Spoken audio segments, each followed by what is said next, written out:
Mga idol, huwag nating itapon agad ang mga nasisira bumbilya. Pwede pa palang gamitin yan. Madali lang pala ang paraan. Panoorin natin ito. Meron dito mga pundido na bumbilya at subukan natin. Mikos-mikos lang pala. Sisindi, iilaw ulit yan. Kayang-kaya mo rin gawin ito. Ito yung isa. Subukan natin itong walang ilaw.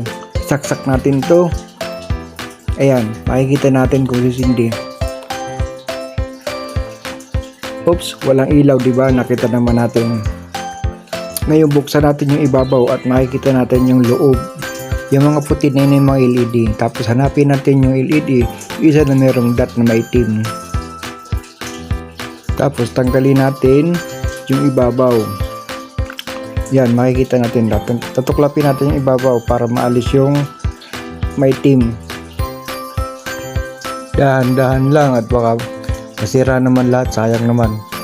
Tapos kuha tayo ng maliit na foil at ating pagdikitin. Kaya kuha tayo ng soldering iron at ating idikit. At kapag natakpan na yung tinanggal natin butas, takpan na siya mabuti. Yan, pwede natin ibalik yung takip. Tapos try ulit natin isaksak nga kung iilaw ito. Siguradong iilaw na to kasi natakpan na natin yung butas. Ayan, di ba umilaw na? Ang galing, di ba? Ang dali lang gawin. Pero kung nag-aalanganin kayo, huwag niyong subukan ng sarili niyo.